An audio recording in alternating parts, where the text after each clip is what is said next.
And so please describe to me what the aesthetic look is exactly. Well, like this guy here. Yeah. So we'll go ahead and bring Oh wow, you really have to come in here? like this guy. Is this No, is this really happening? He met the other guy behind you, bro. Like I don't know what you're talking about. I'm right into that bad boy. You can stay right there, behind the camera, behind the camera. No, see now you got me jealous now. That's okay. That's not no, fair. but you're more in the category like Luther Richter, Arnold, okay? My man. Yeah. Arnold Ferrigno. Huh? Okay. Hey. Aesthetic.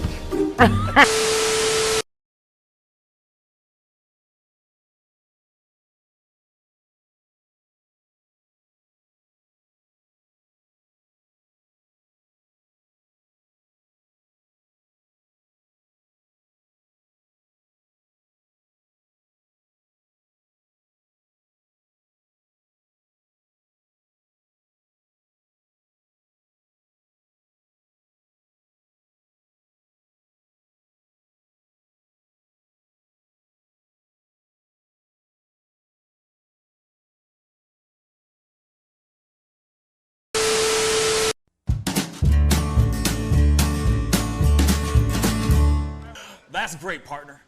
You two ever go out place everything in its proper place? That does not make sense, but we usually do go. We head to Kroger's, and we work. Oh, yeah. I've got a lady waiting for me back home also. She has the most beautiful scrotum.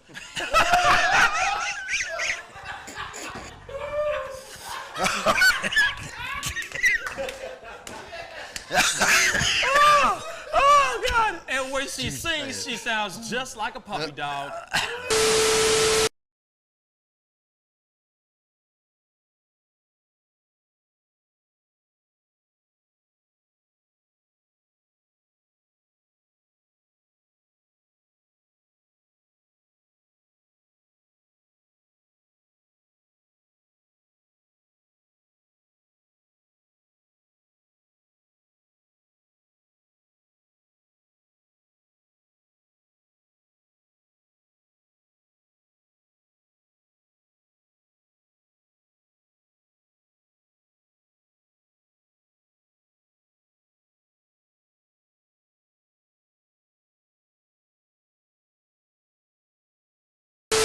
How do you nail a photo?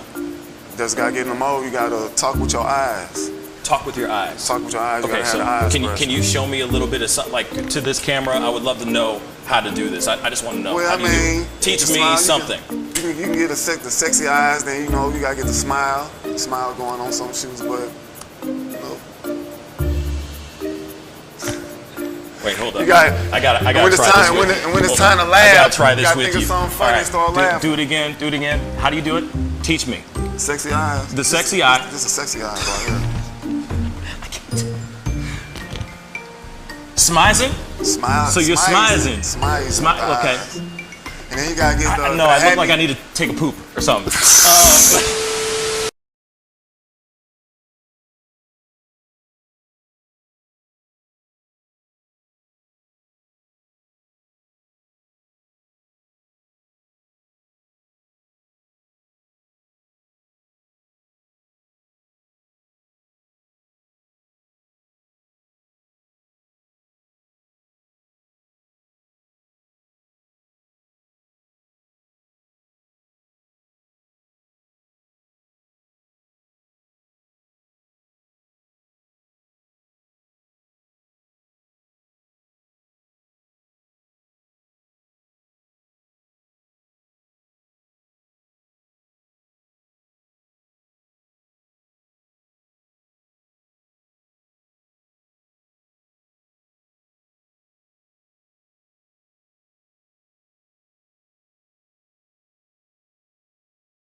Each words were like little toy guns. No sting, no hurt, no one, just a bang, bang. Right? Is that it? Yeah, it's something like that. Just a bang, Toy bang, guns. rolling off your tongue. Toy guns. It's no smoke, no Bang, bang. bullets. Water guns. All right.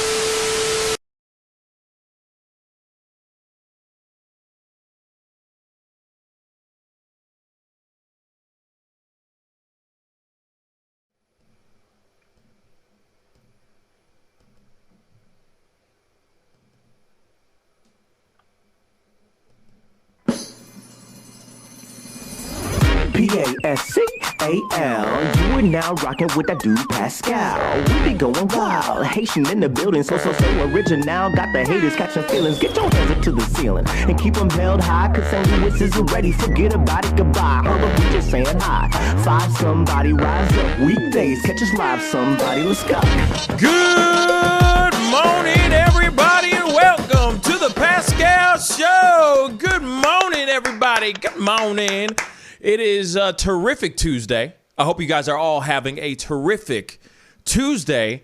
Man, do we have an action-packed day for you guys. There's a lot of people that are going to be kind of, we got a couple people coming in and out of the show today. I'm very excited about it because there's a lot to talk about. We got some things to talk about. The Rochester police pepper spraying the 9-year-old girl, to the Trump impeachment trial. His lawyers have walked, y'all. They walked, okay? We got a lot of things to talk about. We also got opposite day. It just seems like that. I know that it's Groundhog's Day. I know that it's Groundhog's Day. I know that it's Groundhog's Day. But at the same time, Mitch McConnell has come out to say some things about Representative Marjorie Taylor Greene, calling her a cancer. We got that to talk about, and many, many, many more things to come. And we got a slew of really great people coming in today to talk about various things. So keep your eyes open and your ears peeled. Whatever. You know what I'm saying. Just stay alert because there's a lot to talk about today. My brother David's in the house. What's a guan, bruh? Hey man, everything's good. Hello to everyone in chat. It's been a pretty good day here, though. I'm happy that you guys got all the snow in the east because I was actually able to go for a long walk this morning, so that was nice. Why all this damn shade, bruh? Damn. Damn. Thanks so much, because over here it's California now, and it's it's so wonderful and snowy, wonderful and sunny and everything. You know what I mean? Why all that shade, man? Why all that shit? It was 0 degrees for a month and a half. I'm going to enjoy it when it stops. You damn right. You know what I mean? Shut your mouth. I'm only talking about snow. Anyway, yeah, man, we got a great big show for you guys. There are some conversations and some stories that I did miss out on yesterday because there was just so many things going on. Yes, no, we will be talking about the whip and watch me shoot. I'm sorry, that's not funny. I'm sorry. I'm gonna sorry. The whip, watch me, nay, nay. You know what I'm song? You know that song. Don't tell me you don't know that song, David.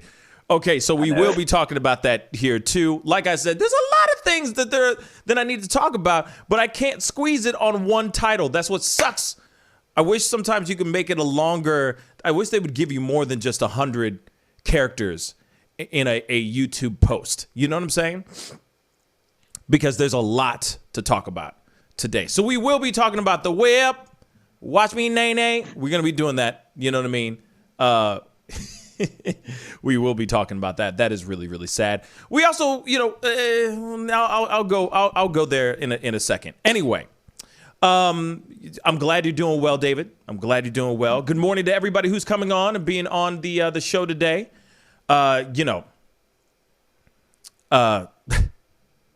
Yeah, let me answer that really quick. No, there are no. So I do my evening show Tuesdays through Thursdays at 7 p.m. Central Standard Time. So Monday is my day off. Monday and Friday are usually my nights off because one, I need to sleep, I need rest, and I put out a lot of content. So those are my 2 days where I go, hey, I'm taking those days off, those nights off, so I could just be a family man and breathe. where I'm not stuck on a computer reading news articles all day long. So Tuesday through Thursday, 7 p.m. Central Standard Time, I will be on tonight, for example, 7 p.m. Central Standard Time. Okay? But let's move on. We got to talk about this main story. It's not on our title because I don't have room, which sucks. Screech from Saved by the Bell, Dustin Diamond, died last night due to complications. He lost his battle to cancer last night. And this, to me, was a big surprise. To me, this was a big surprise. Because I feel like he was just diagnosed with cancer a week ago. And now he is no longer with us. And I think that is one of the wildest stories. I mean, it's such a terrible, sad way of, when you're here, like being here and then suddenly not be here anymore. He didn't even get, from my understanding, unless they were hiding this for years or hiding this for a while, it just didn't seem like he had a chance to even fight the cancer. You know what I mean? It seemed to come quickly out of almost nowhere, really. I do, like you said, I barely remember just hearing about him getting cancer not too long ago, and it seemed like immediately he's gone. But I mean, it's been it was a hard year with a lot of people. We lost a lot of people last year, so shoot, we lost a lot of people. Yeah, so we're already starting this year. We already had a few, but this is the most recent one. I mean, it's going to keep continuing to happen, of course. It's just the way it works. But It is sad to see that this has happened. I was a big fan of Saved by the Bell when I was a kid, so he's one of the actors I've actually seen a lot of. So yeah. I mean, it's I mean, of course, we were all a big fan of him growing up, watching that show. He's an iconic character of the 90s. You know what I'm saying? But then after that, I heard that he was I heard he was an absolute jerk. Didn't he do a porno? Didn't he do some porn? Yeah, he did porn. I think so. Yeah, he did pornos. So, I mean, I don't know, man. Then Tammy from the block, thank you so much. And good morning, Tammy. She said he also battled drug addiction. I prayed for him a lot. So then, yeah, I guess he was dealing with a lot of stuff. He was dealing with a lot of terrible stuff, which is terrible. You know what I mean? But I feel like he just got thrown into the Hollywood machine, got chewed up, and then just spat out. You know what I'm saying? I feel like that's what happened. He got ran through, and unfortunately, the repercussions of Hollywood came back and tarnished him. You know what I mean? Messed with his head, and just kind of destroyed him in a really sad and messed up way. And yeah, Courtney, he was only 44 years old, which is absolutely maddening to think that he was only here for a short time. 44 is still very, very young. I mean, in these days and how people live and everything, I mean, the average life expectancy, that is a very, very short life. He was very, very young. And I feel like in a way, if he was on a redemption tour of any sort, because I know he burned a lot of bridges with some people in the cast and just people in general, I feel like he would have, I feel like he didn't really get a chance to do that redemption, like try, or at least his, just the apology tour, if that makes any sense. I feel like it just happened so quickly that he was here. They said he had, they just diagnosed that he had cancer I'm telling you, like a week ago. And then now he's not here anymore. It's mind-blowing. Yeah. It's absolutely mind-blowing. And it's right as the remake of the show is starting too. So there's a chance he would show up in that again. I don't know if he actually did, but it doesn't look like he did. But with how well that show is doing, there was a good possibility we'd see him again. Yeah. Oh, but so not anymore. So that other one was doing well. The new one, apparently, I haven't watched it myself. Yeah, that's that's news to me too. I thought, I didn't think it was going to have a fighting chance, to be really honest. But that's just me being I guess a negative Nancy Pelosi. But that is very much news to me for sure. But yeah, I mean, I don't think that they were going to bring him back though. They didn't bring Lisa Turtle back. That's true. Because she even came out and said, you know, I'm battling bipolar disorder, and they just kind of refused to bring her onto the show, bring her back into the show. So how could they bring that story back? Because, you know, Screech had undying love for Lisa Turtle, right? So it's like, you see what I'm saying? It's yeah. There would just be a lot for him to. If they weren't going to bring her back, they weren't going to bring him back, and especially with all the BS that they dealt with and all the. I mean, he really burned some bridges with the cast, afterwards, and it's funny how somebody is portrayed as like, okay, he's the nerd, the geek, you know, he's the comic relief of the show.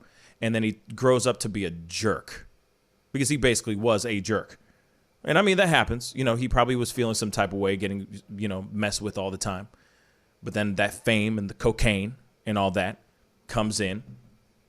The drugs, the money. You know what I'm saying? And it just kind of messes you up. So it sucks. It sucks that he's, you know, it's unfortunate that he passed. You know what I mean? 44 years old. Yeah. You know, he battled cancer for a very short while. And that we know of, by the way, because he could have done a Chadwick Boseman thing where only a few small group of people knew that he was battling cancer the entire time that he was shooting all these movies that he did. You know what I mean? Yeah. And Courtney said he wrote about them and with fabricated lies. Yeah. He was, like I said, he didn't get an opportunity to go out there and go, hey, guys, I'm sorry. You know what I mean? Yeah, I wouldn't be surprised if the show itself was a big part of all those problems. I mean, we see it. Pretty much Hollywood runs through kids like that, and you always end up seeing their lives like ruined afterward, especially with companies like Disney. They pretty much just turn these kids into a product. It's more prevalent now, but you could say by the Bell did it to the same degree. And then once they're done with the show, they just kind of get abandoned and they never get work again, because that's all they're expected to do is that show. And their lives are messed up because they're being exposed to all these people partying or doing drugs while they're just children themselves.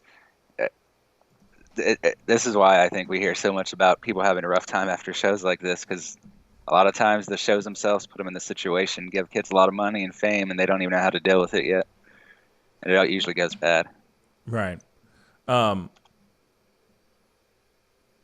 Sorry. Sorry.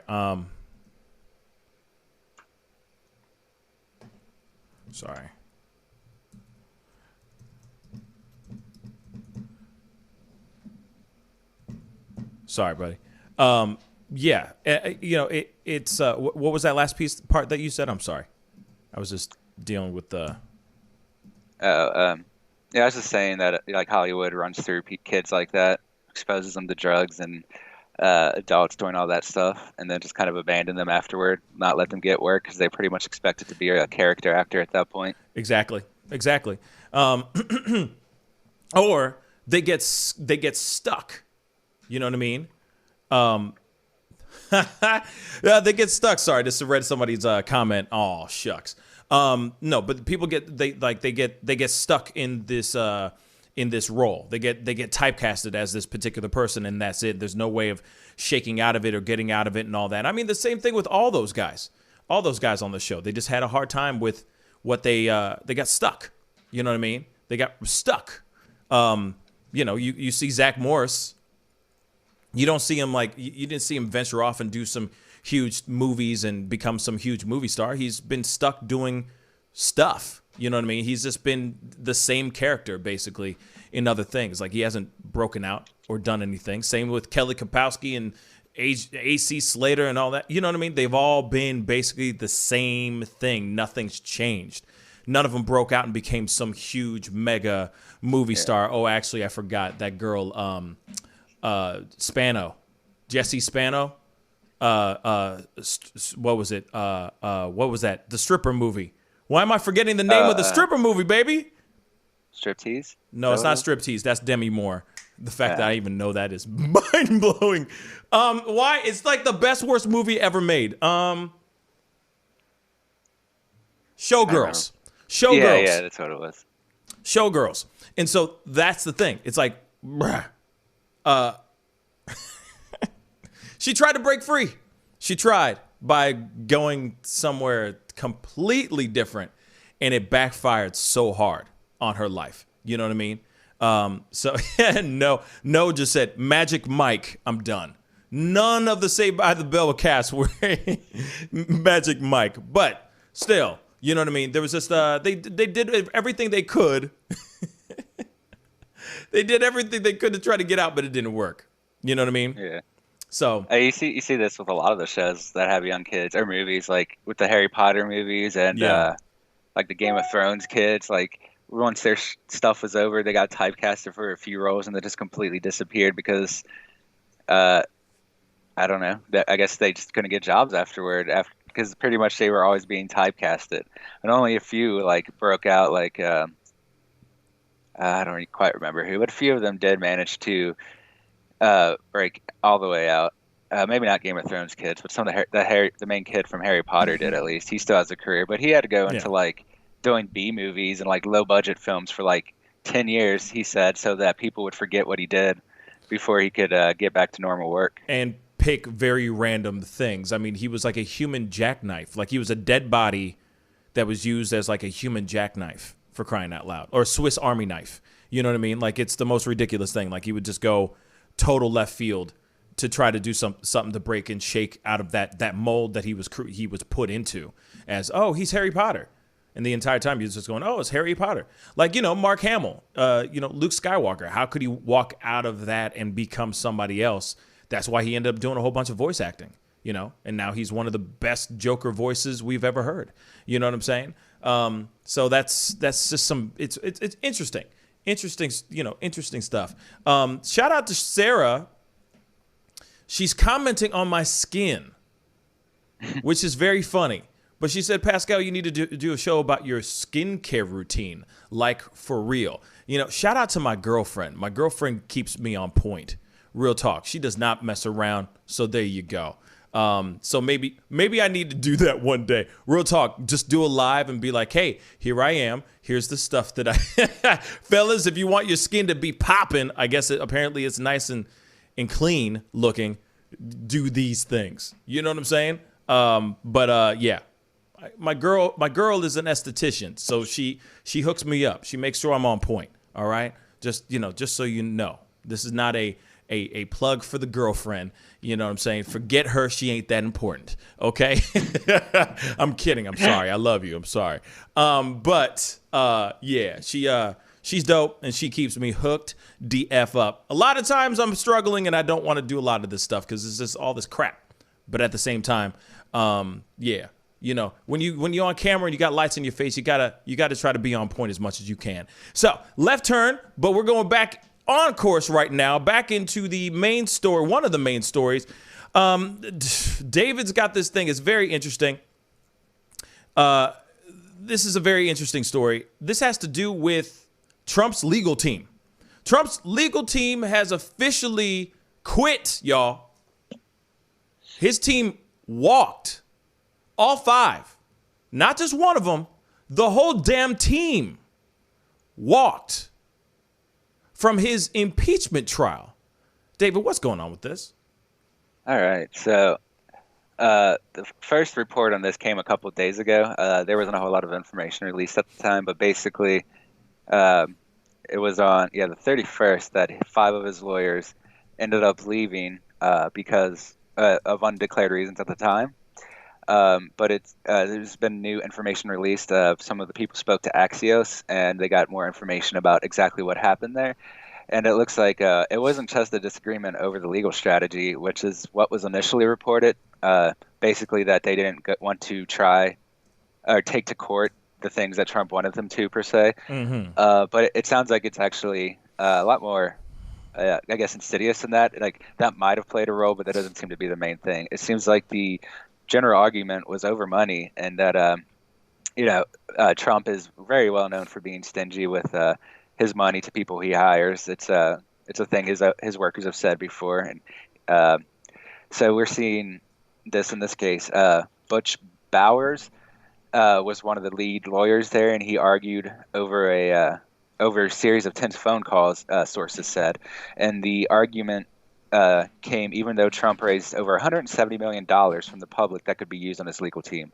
It looks like the two initially agreed, Bowers and Trump initially agreed that Bowers would be paid $250,000 for his individual services, which Trump agreed to. However, Trump didn't seem to realize that included additional expenses, including more lawyers, researchers, and other things.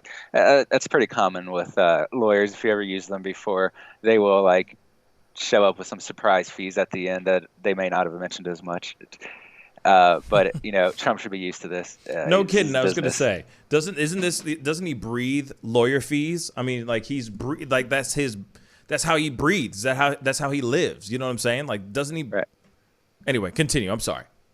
Yeah, I agree. Like Trump would know this. It would be very strange for him to not have been aware that there'd be additional legal fees, especially since he's used court so many times before. At least dozens of times he's been to court with his own lawyers.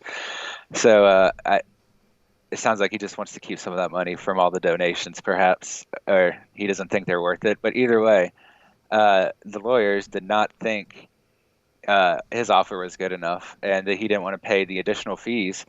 And this includes additional materials that they wanted to make, like response teams, a liaison to keep him in touch with the lawyers the whole time, and to pay the individuals separately for their investigations and research.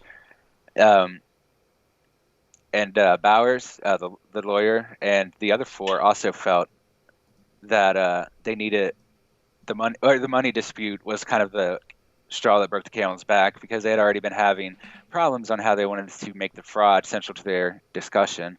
And Bowers goes on to say, wait, no, this isn't Bowers. One second. This is Lindsey Graham. Lindsey Graham said that I think there are some problems getting money for it. Just too many cooks in the kitchen. That's what Lindsey Graham is claiming. Pretty much, though, Trump, according to Trump's senior advisor, Jason Miller, those lawyers are no longer relevant.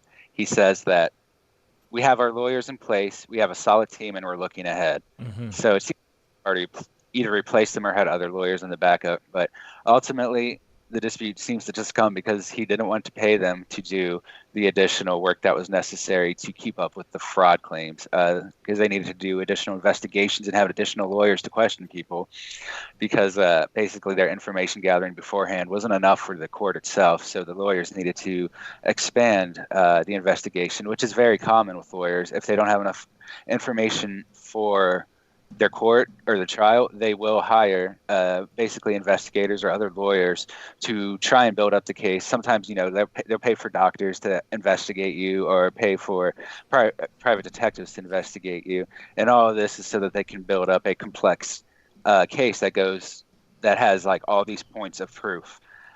And but he doesn't want to pay him, so it's not going to happen. I love that I love how it's like just a financial thing. You know what I'm saying? Yeah. But at the same time, wasn't there a rumor going around saying that he was not going to pay Rudy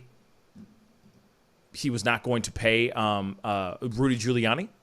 I mean, it's crazy. It's crazy to think that he would not be willing to pay off those guys that have been defending him and going tooth and nail, you know what I'm saying, just die hard as hell for him. You know what I'm saying? And then all of a sudden, all that time that happened, he just suddenly goes, sorry, guys. Sorry, Giuliani. It's been real, Rudy. Right. Like, what? And Go ahead. I want to point out that this... the fee was the fees were pretty significant. I think it would have totaled around $1 million or whatever. But in case people forgot, just before Biden was inaugurated, for at least a month, Trump was getting all these donations. Trump and the GOP were getting all these donations specifically for these trials and the court fees and all the investigation fees. And Trump himself raised $170 million, and I believe the GOP got twice as much. So they kept $640 million, or sorry, they had $340 million for the GOP specifically, and then $170 million for Trump. So he has the money specifically for legal fees. They're just not using that money because he hasn't used the $170 million worth of money for the trial so far. He's just, clearly he's not paying people, so he's not using the money on the court itself. But he was donated that money to fight over the legality of the election and, all the fraud claims we had. That was the period where he was getting this $170 million right before, from then up until Biden's inauguration. So he should have the money to pay these lawyers just based on those donations. But it seems like apparently he's not going to use that money for them. It's unclear what he is going to use the money for. Probably himself, because he's not paying the lawyers, I guess. I don't really know, though. Yeah, this whole situation is very interesting, and it's like, hey, wouldn't you do everything you can? Wouldn't you do everything you can in your power to survive? Right? Wouldn't you go, hey, by any means necessary, hey, whatever the price is, I don't care. Just take it. Like, give me the price. I'll pay it. I don't want to go. I don't want anything to happen. You know what I mean? I don't want to be impeached. I don't want to be found, guilty of these crimes. I don't want those things to happen.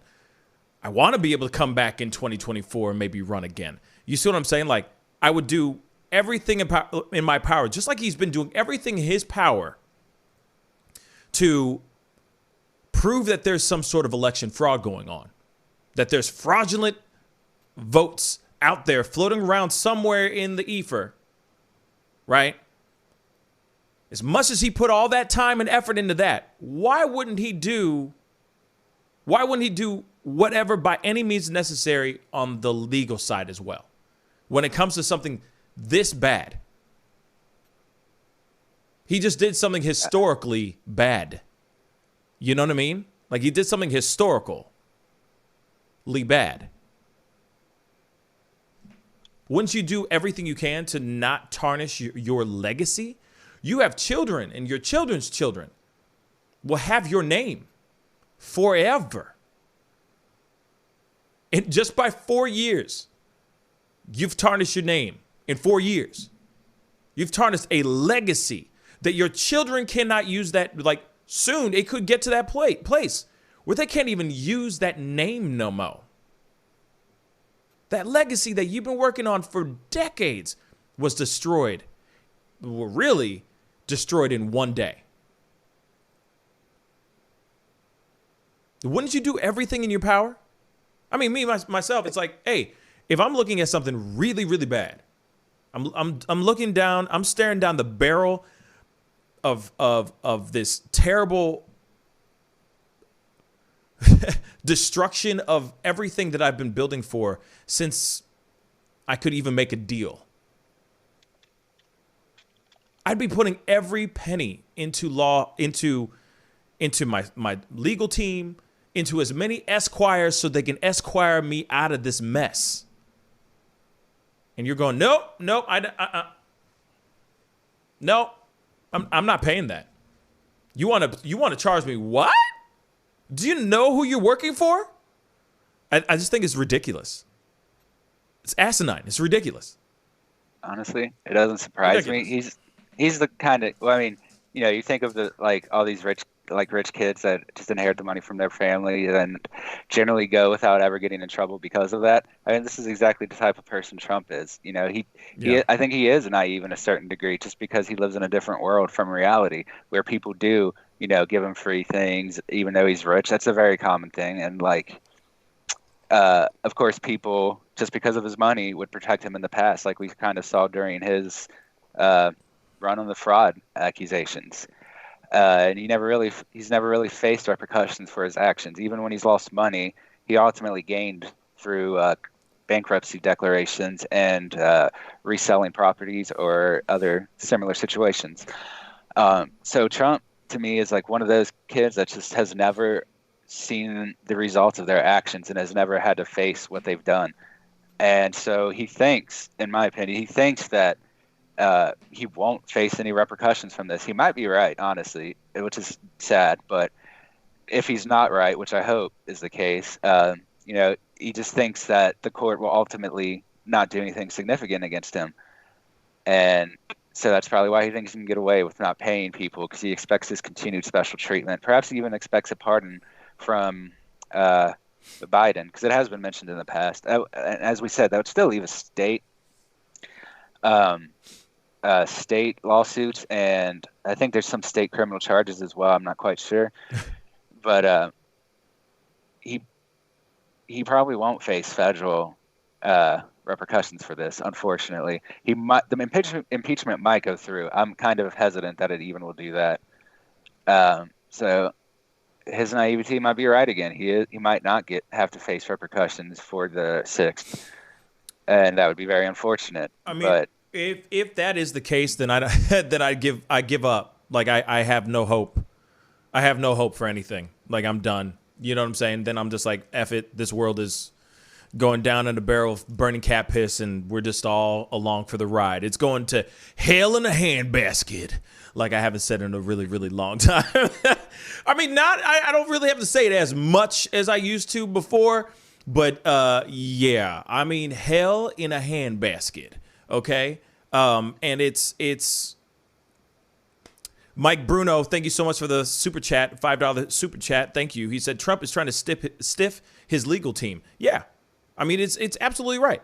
He is most definitely trying to stiff his own legal team for no reasons, except those guys are here to get you out of this ishy situation that you're in.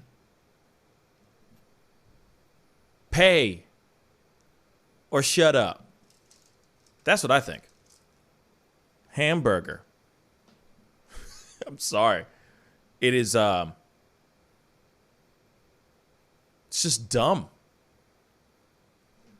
I'm gonna say it's just dumb. You can't. I mean, like, I'm sorry. I didn't mean step over you here, but I mean, it's just dumb. You got a team, probably some of the best and brightest esquires there are out there. I like saying esquires, by the way, if you didn't notice. There, some of the best legalese, legalizers. You know what I'm saying? Out there. You know what I mean? You got the quickest and smartest of the West. You understand, of the East, because it's the East side. But you see what I'm saying. Quick on the draw. And you're not willing to pay them for them hoofing? For your ass? Come on, man. I feel like it is just dumb. He's shooting himself in the foot. And actually, you know what? Actually, wait. Never mind. Keep doing you, Trump. Keep doing it.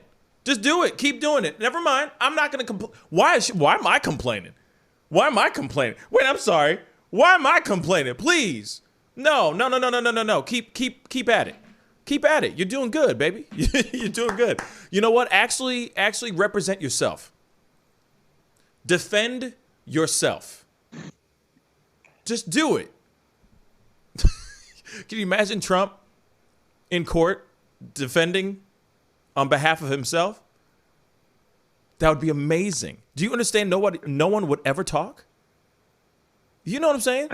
He'd be like, I just want to say this. He'd be like objecting himself and overruling. I'm sorry. I'm done. Let it be. Let it be. Let it go. Come on.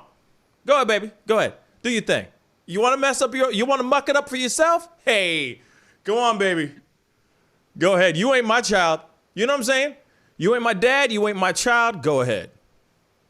Go ahead. Oh, there are some of those ambulance chasing lawyers that are just hungry for any opportunity, and they work on the cheap. Go for it. I guarantee you will get the best legal representation there that $5 can offer. There it is. if you're not willing to pay Rudy Giuliani for all of his time and all of his effort and all his work, which, by the way, he's about to get disbarred. So he put his whole reputation, his life on the line, his career, his own legacy on the line for yo Dorito ass. And now you're not willing to pay these guys, this team of 5 lawyers that are willing to esquire your ass out of this impeachment trial? Bruh, go. Go.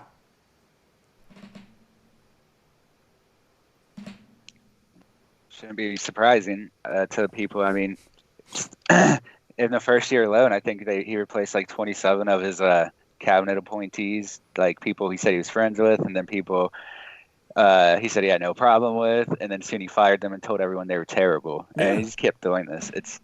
You shouldn't expect loyalty from someone who turns on people that are just working for him and sacrificing their own well-being for his sake. He doesn't show loyalty to them, so you shouldn't expect him to show loyalty to his lawyers or people that work for him that aren't sacrificing their own careers or lives to do something different for him. Facts. He just doesn't care when people do things for him.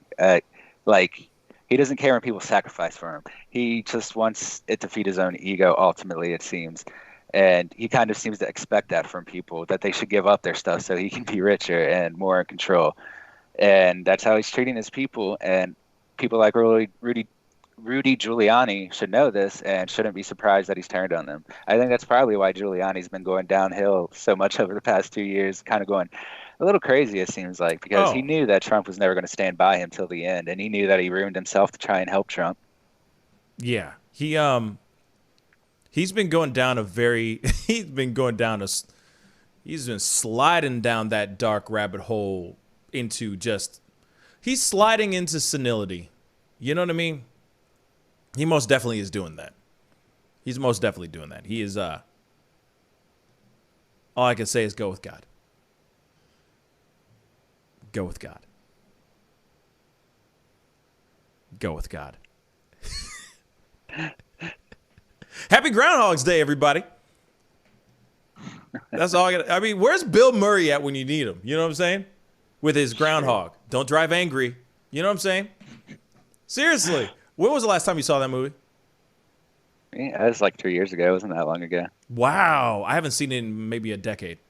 It's been a long time. I was just going through a kind of a comedy kick like a year ago and ended up watching a bunch of the ones I liked. I mean, Groundhog Day is not a straight up comedy, but it's pretty funny. You know, I think I might have to when I have some time, I might try to watch it sometime tonight or something because I haven't seen it in so long. And from my understanding, he spends years in that loop, like multiple years, not just like a year, multiple years. And I never thought of that. I never knew until I saw somebody actually like break it down and go, hey, you know, he was there, you know, he was in that loop for a multitude of years. So much that he was able to learn how to play jazz piano. That says a lot. I mean, he memorizes literally everyone's daily activity in the movie. So, like, he had to have been there for a long time because he ran through every single possibility before he figured out the right one. And then messed that up, too. Yeah, I mean, he must have been in there for at least 10 to 20 years. Had to have been. You know what I mean? Because at the end, or at some point, he's just so... He just starts going so crazy because he just keeps repeat. You know what I mean? Like I said, I would probably pick up a new language. I'd pick up, I would go and learn a new instrument and just be virtuosic with it. You know what I mean? Yeah. But that's funny. That's funny as hell. No just said, slap you a beaver. I'm done. I'm done. I don't know what's going on in the chat right now. Y'all are crazy. But speaking of crazy, we got to jump into this story. Silento, rapper Silento, is charged with murder in a shooting death of his cousin. Yes. The Silento, the Atlanta rapper known for Watch Me Whip, Watch Me Nay Nay. Okay. So, was arrested... You like when I just break into whip, whip, whip. I can't do it with the microphone thing in the boom arm and everything. I can't nay. It's I can tell you still have a cumbersome. song in your head after all these years. I know. I still got it in my head. Well, once I saw this, right when I saw this, I was like, oh my God. You know what I mean? The song came back. I'm like, damn, no. You know what I mean? It's back again. So now it's in my head. Okay. But anyway, he was arrested on Monday, yesterday, and charged with murder in the shooting death of his 34-year-old cousin, authorities said. The police said in a statement on Twitter that the 23-year-old rapper, whose legal name is Ricky Hawk, Silento. I wonder how he came up with Silento, but okay. Was arrested in the suburb of Atlanta.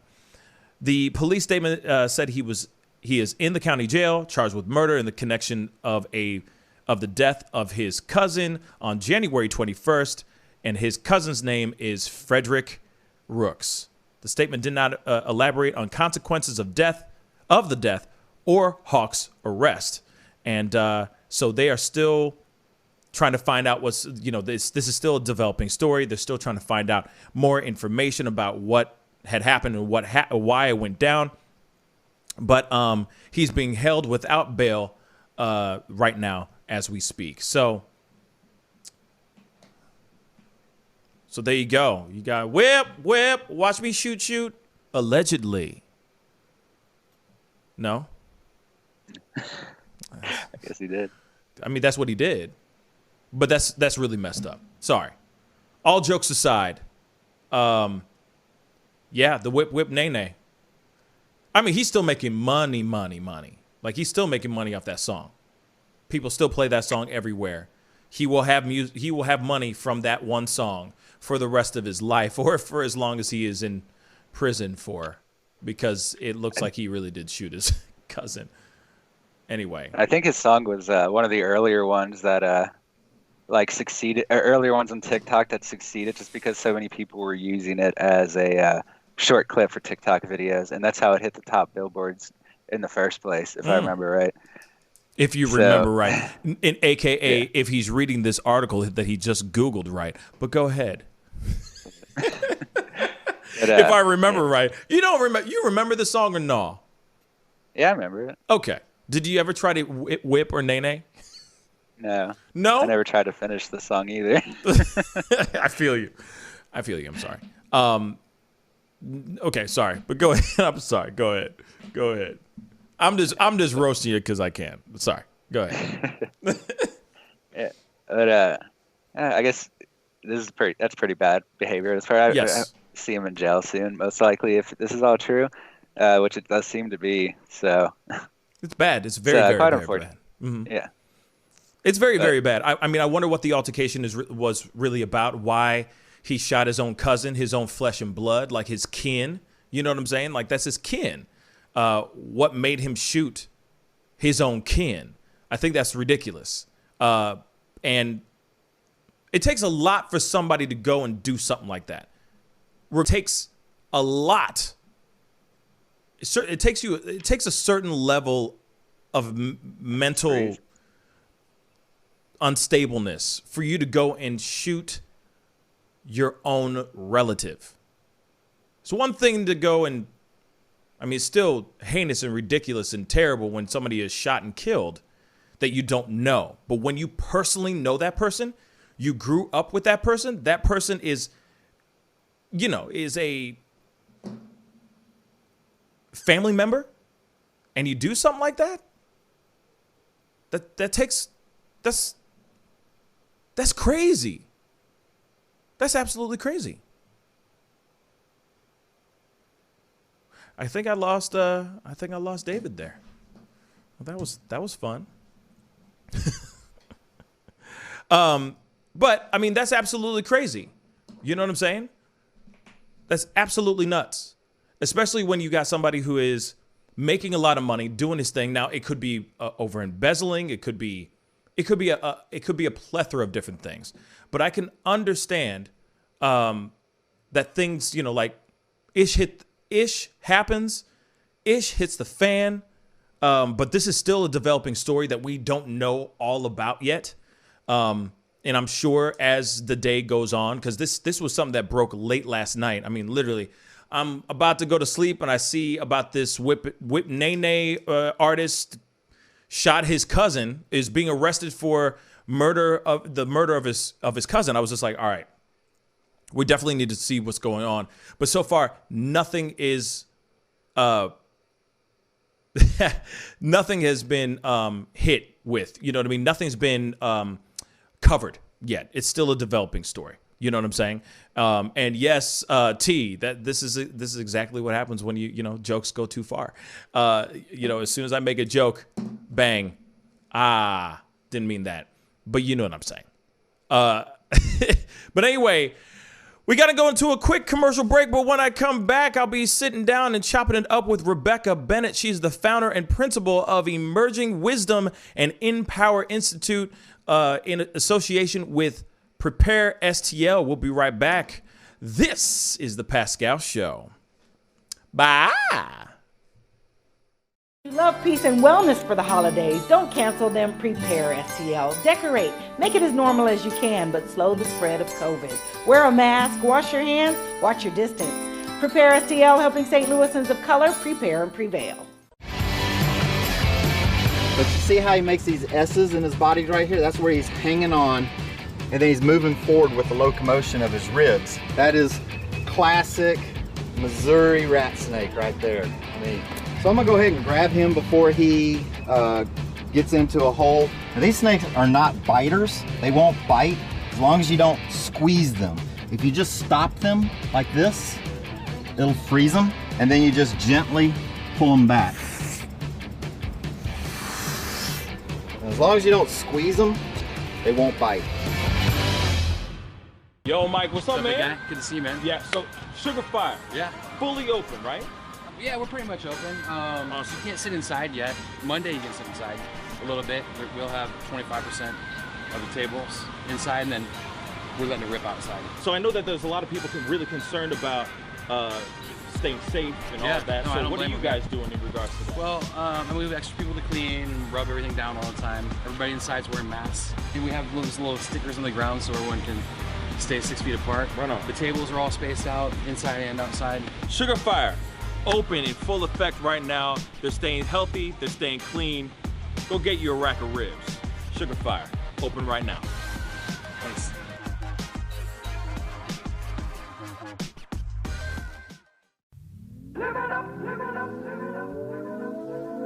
The Fur and Leather Center, providing the highest of fur and leather goods.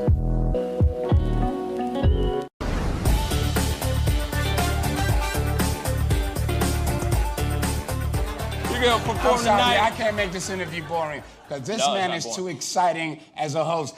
And I'm truly saying this, and if y'all can't do this, me and this man here is gonna leave and go somewhere else so we can get some love. I want everyone in the building to say, I love Pascal on the count of 3. 1, 2, 3. Wow.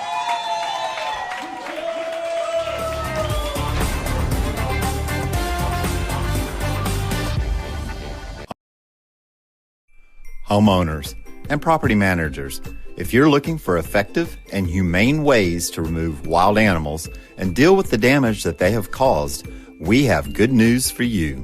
Introducing Wildlife Command Center, a professional nuisance wildlife management company specializing in providing animal removal for residential, industrial, and commercial clients.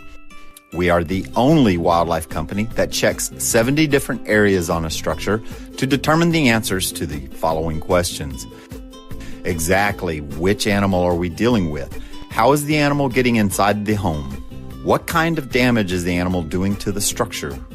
Once we get the answers to all of these questions, we develop and write up an action plan to resolve the animal issue completely and provide a quote to implement that action plan.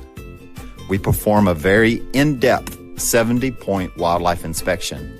From visually inspecting the highest point, the chimney, to physically crawling inside the attic space and looking for animals, chewed wires, fecal matter, chewed structural wood. We inspect everything. Our inspection process covers all of the following 70 points: animal-proof chimney cap, roof ridge vents, roof to soffit junctions, dormer fascia, attic gable vents, gutter lines, fascia trim, garage door, utility penetrations, water, gas, electric, and cable, bathroom vents, attic roof ridge vents, attic electrical, wiring, junctions, boxes, and lighting, concrete decks, additions, wooden crawl spaces, basement plumbing, penetrations, ceiling, floor, and wall. Wildlife Command Center's mission is to deliver the finest quality wildlife removal and pest control service that is safe for the environment. For more information, call us now.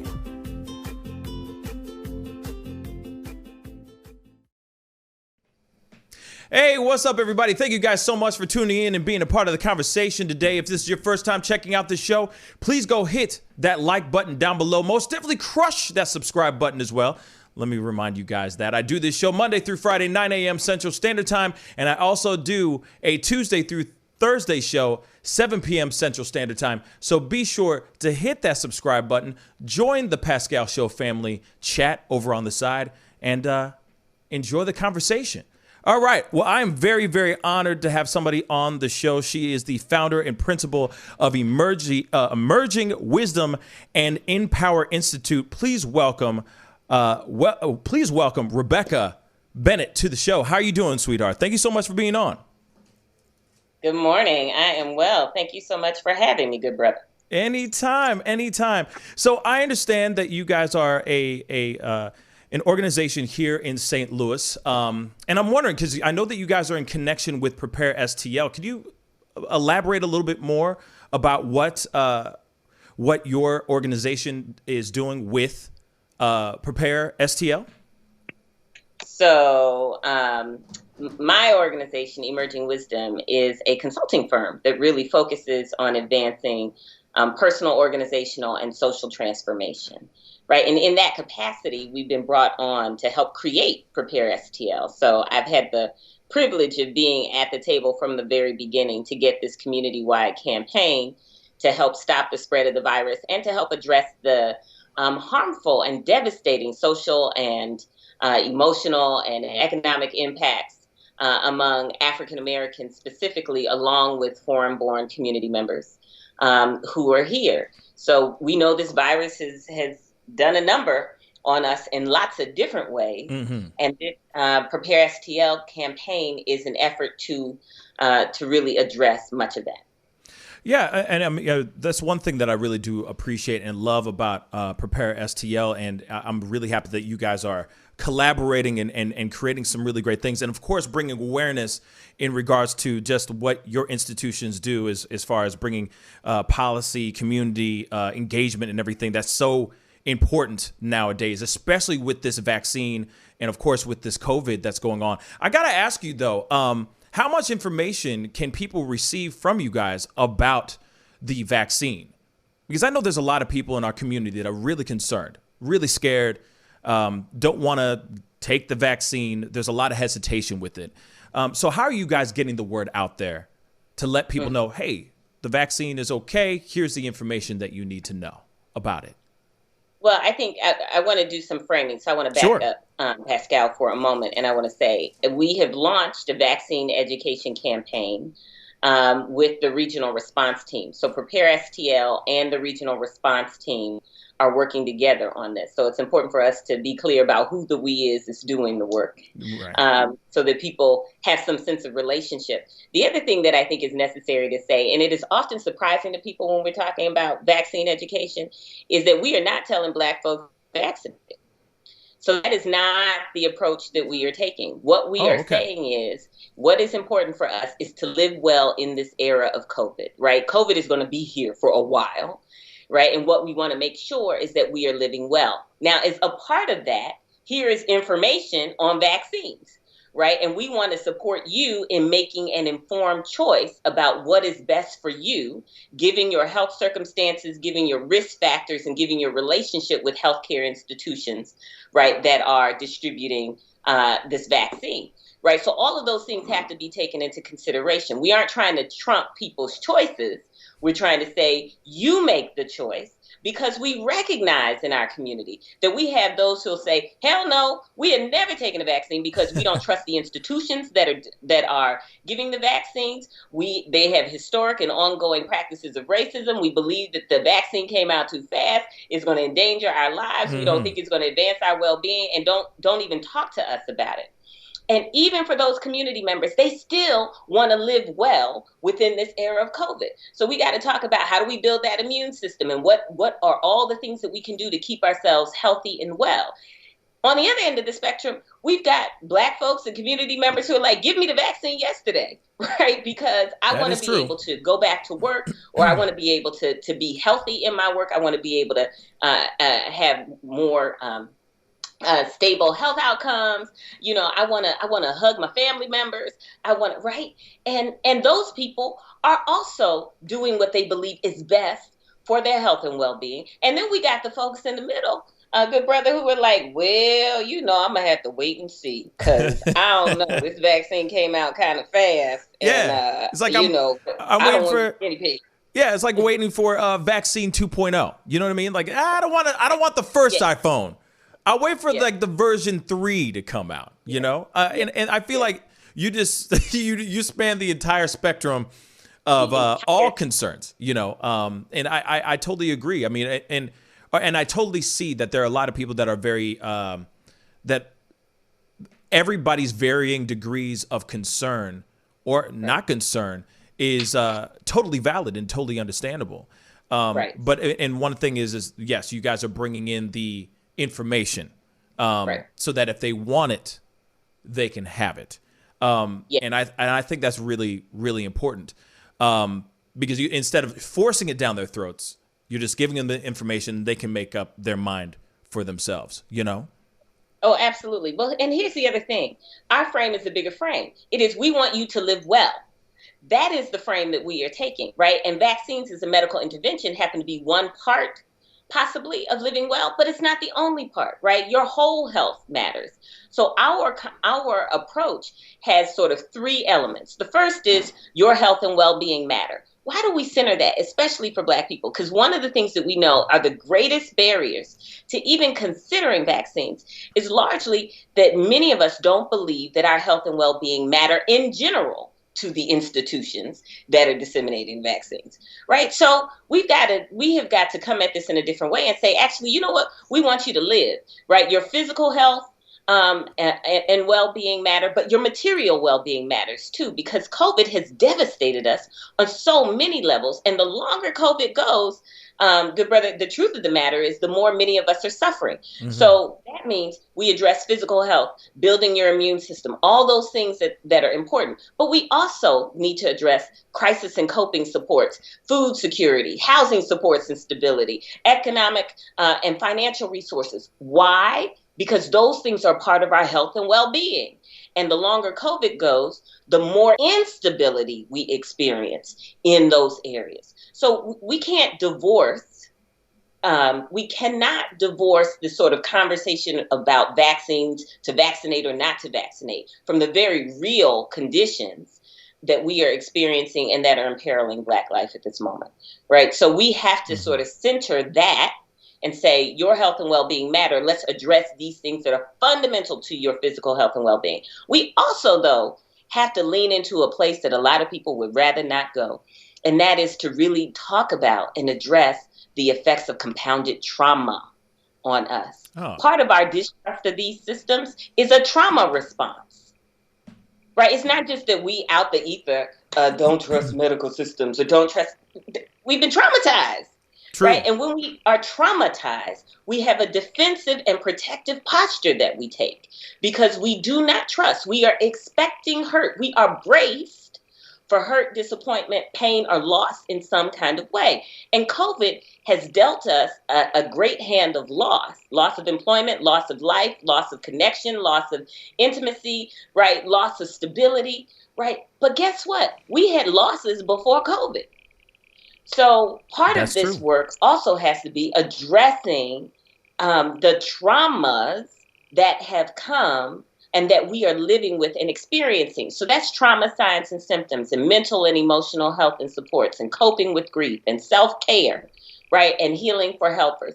Like that too is a part of this work. And it's no less important if we are to see a more equitable recovery where we are less vulnerable tomorrow than we were yesterday, right? So we can't just, I'm not interested in a transactional, let's just get a shot and keep it moving, because keeping it moving keeps us dead. Absolutely. We really do have to address and center these other issues as integral to our overall health and well-being. And again, this vaccine education, which is centering informed choice, is but one piece of a bigger picture. Yeah, and I mean, I see that it is a this is a very big story, right? This is a very big subject that we all have to, of course, tackle. Right. But my question, though, is this: how, and this might be a little bit off the beaten path, but just ride with me, right? I understand, like, when it comes to adults, getting the information, but how are we able to instill these kind of ideas into our children, into the younger generation? Do you have any thoughts on that? Yeah. So we have these conversations with the younger generation. I was on a panel last week, and one of the things I heard was that Black children right now are experiencing depression 30% more than their white counterparts right now, right? This is real, right? The trauma impacts among our children are real, right? Because they are disconnected from the systems and the supports that often provide stability, right? And that often provide basic kinds of reinforcements, not just emotional reinforcements, but food and learning and all those things. We talk about how important structure and routine happen to be for our young people. Access to adequate resources, meaningful longitudinal relationships with loving and empowered adults. We talk about all of that, right? And you add on top of disconnection from those systems, instability at home. Right. And I'm just, I'm saying instability at home. And y'all, I'm not talking about other people over there. Right. I'm talking about in my house, there is a mama and a daddy, and there's instability. Like, we're trying to figure it out. Right. And we homeschooling these kids, and we working full time, and we stressed. Right. All of that is real. Yes. All of that is real for our young ones. So part of this is holding the space to be able to support their social and emotional wellness as they are moving through this. So much of our conversation about young people is reduced to, well, let's just provide them the basics. We want to make sure they get food. We want to make sure that they learn. This is important. Please hear me now. I am not saying to undervalue the basics, but I am saying that the basics are wholly insufficient for what we are talking about right now. And so working with young people, having them be a part of our campaigns and efforts, right? Having them supporting them in developing messaging that reaches each other, right? Holding space and circles for them to process the deep grief, change, and loss that they are experiencing so that they don't feel isolated in their experience.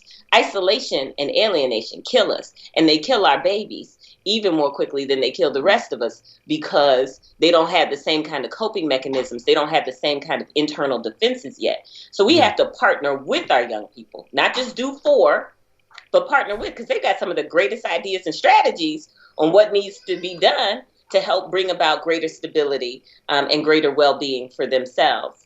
So we need to support our youth in doing that, and we need to involve them in our campaign efforts and translate, right? So we are finding out and speaking to what matters most for them, which we might find is a little bit different than what matters most to mom and dad.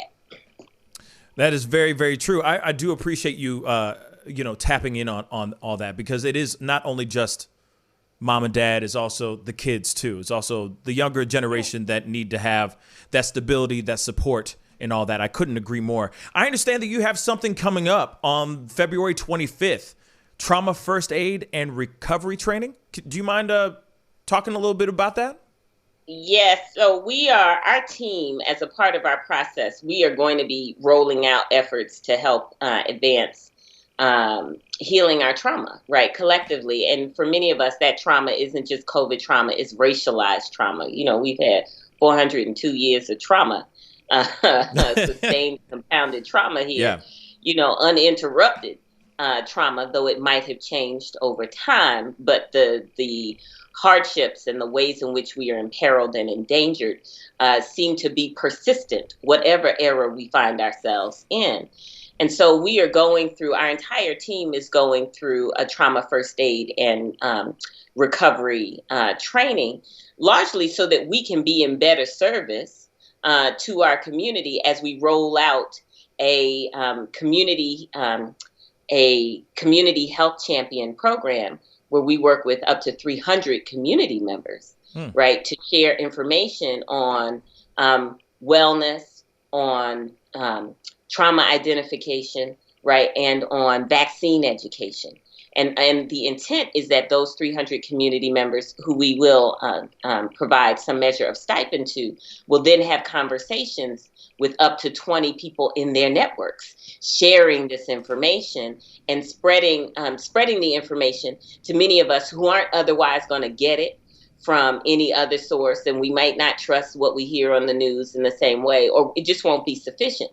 Yeah. So our intent is to empower 300 community members to lead conversations around our well-being, trauma, and vaccine education with up to 6,000 community members, right? That is the intent. But we can't do that until we ourselves have also addressed and been built up and resourced around trauma first aid and recovery, right? We don't stand outside of the challenges and traumas that our communities face. We are a part of the community, so we need it too, so that we can then help train and spread with other community members and build a strong cohort of engaged community health champions who are bringing these messages, this information, and resources to others in our community.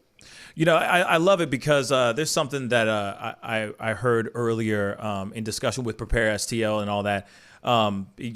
Something along the lines of when you know better, you choose better.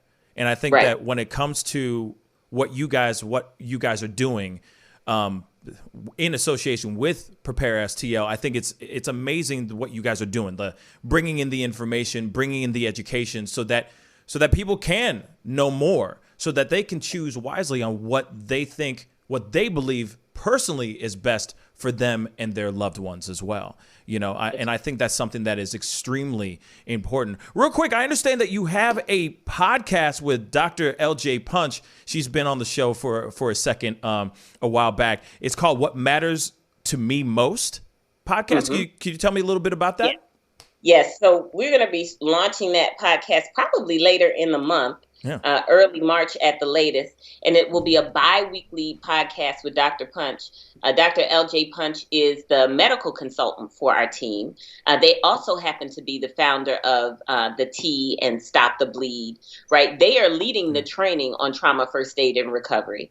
And they are a trauma surgeon and community activist activist and advocate who have really been on the front lines of the work, both in the hospital setting with those who are living with, healing from, and dying from COVID, and in our community engagement and outreach efforts with our community members, our unhoused brothers and sisters who are needing first aid and support, our impoverished brothers and sisters who are needing support, and the rest of us who are struggling with this. And so they spent the last, several years listening closely to folks, listening to folks' intimate needs and desires and knowledge, meeting them in the places of pain, translating medical information into usable wisdom for the rest of us when we're like, well, we don't exactly know now what's the difference between the infection and the disease and when They do a really good job of that. And so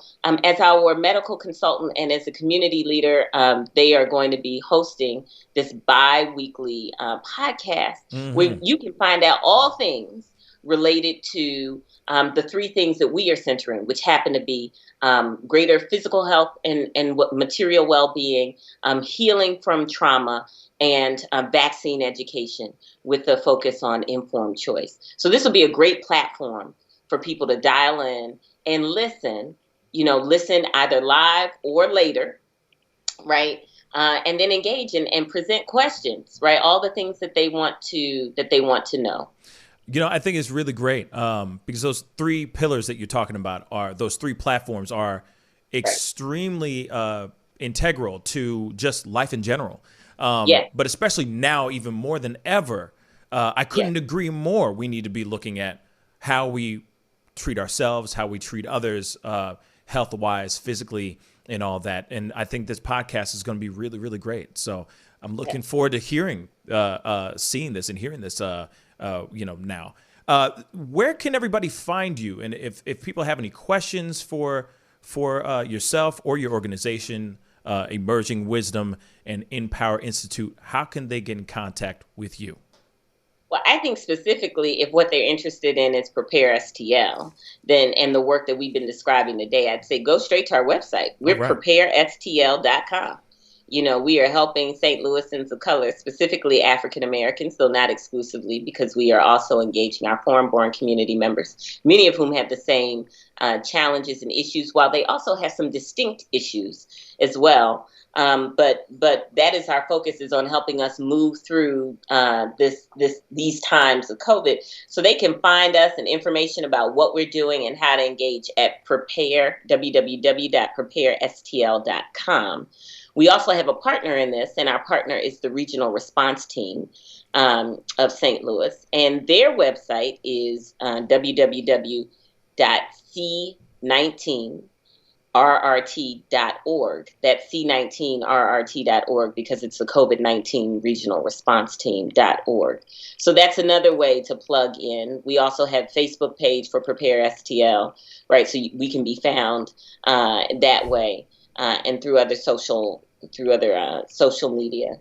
So my hope is that people reach out to us using the website, the contact us buttons and functions on the website. Absolutely. Or getting us on social media. Absolutely. Y'all better use it. Go check it out. PrepareSTL.com. Go hit that contact and the info and all that. Go and peruse on that website. There's a lot of really great stuff over there on PrepareSTL.com. Rebecca, thank you so much again for being on and giving us the information, because there's a lot of people that don't know where to go. And it's important to know where to go.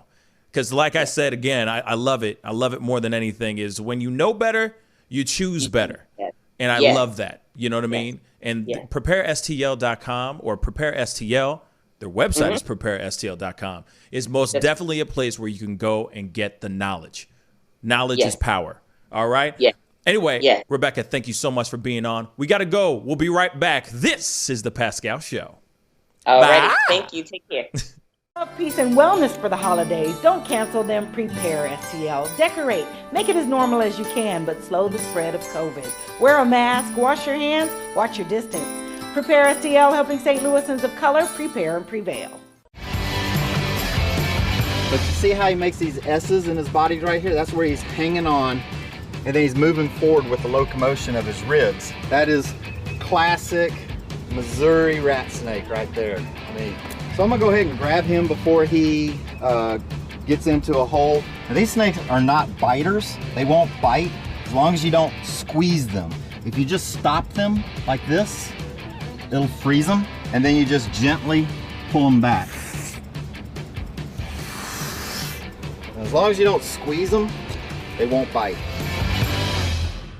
Yo, Mike, what's up, man? Guy? Good to see you, man. Yeah, so Sugar Fire. Yeah. Fully open, right? Yeah, we're pretty much open. So you can't sit inside yet. Monday you can sit inside a little bit. We'll have 25% of the tables inside, and then we're letting it rip outside. So I know that there's a lot of people really concerned about staying safe and all of that. No, I So don't what are blame you them, guys doing in regards to that? Well, we have extra people to clean, rub everything down all the time. Everybody inside's wearing masks. And we have those little stickers on the ground so everyone can stay 6 feet apart. Right on. The tables are all spaced out, inside and outside. Sugar Fire, open in full effect right now. They're staying healthy, they're staying clean. Go get you a rack of ribs. Sugar Fire, open right now. Thanks.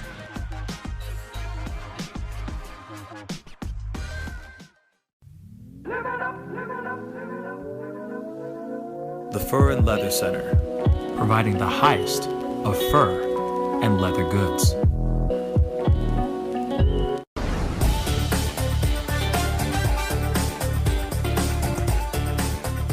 You're gonna perform I'm sorry, tonight. I can't make this interview boring because this No, it's man not is boring. too exciting as a host. And I'm truly saying this, and if y'all can't do this, me and this man here is gonna leave and go somewhere else so we can get some love. I want everyone in the building to say, I love Pascal on the count of 3. 1, 2, 3. Wow.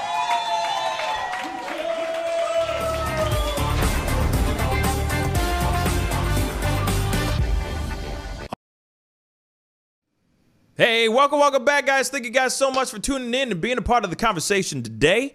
Be a part of the Pascal Show family. If you're enjoying it, please go hit that like button down below. I'd love to see you get past, where are we at right now? Oh, I'd love to see you get past 90. All right. So please go hit that like button down below. Don't forget to crush that subscribe button. Again, I do this show Monday through Friday, 9 a.m. Central Standard Time. And I do an evening show at 7 p.m. Central Standard Time. So please go crush that subscribe button. Join in on the fun in the chat room and be a part of the Pascal Show family. Anyway, we got to jump into more stories. I feel like today is like opposite day, or like the past few weeks, actually. I take that back.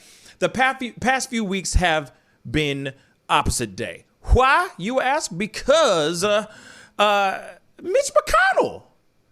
Mitch McConnell's very interesting right now.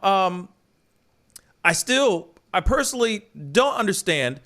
1 minute, Mitch McConnell is all like, Trump's the way, and he's, looking like a melted vanilla ice cream cone. But one thing that doesn't make sense is that he's now going off on other people in his party, like Representative Marjorie Taylor Greene. Yeah, he is actually calling her cancerous to the Republican Party. I feel like this woman is never going to leave. Like, she is never going to get kicked out. Like, kicked out the clubhouse. She ain't getting kicked out the club. You know what I'm saying? There ain't no love in the club. Hey, there's no love in the club. And yet she's still in this club, chilling, drinking everybody's liquor. You know what I'm saying? Drinking up all everybody's liquor, not even flipping the bill. But she's talking trash about the person who bought the liquor right in their face, laughing in their face, drinking all their liquor, and she's not getting kicked out the club. So Mitch McConnell, of all people, who's been like, the devil. I'm just kidding. He's not the devil, but you know what I'm saying. Has all of a sudden, out of nowhere, ever since January 6th, he's like, I'm forever changed. I don't like this people. Now he doesn't like Marjorie Taylor Greene. I mean, who likes Marjorie Taylor Greene? Real talk. No offense to anybody who does, but at the same time, why? ¿Por qué? Why would you like somebody like her? That's a trash person, in my personal opinion. David's got the story. What's a guan, bruh? So, like you said, it's kind of surprising that Mitch McConnell came out against. It don't make no sense, man. Sorry, right. it just don't make no sense. 1 minute he's like, Trump is the way, he's right, oh, blah, blah. And then all of a sudden, I understand that moment on the 6th could change your mind, but he is swinging so far away from the Republican Party. It's just interesting. Yeah. I figured he would try to defend Marjorie, Miss Marjorie.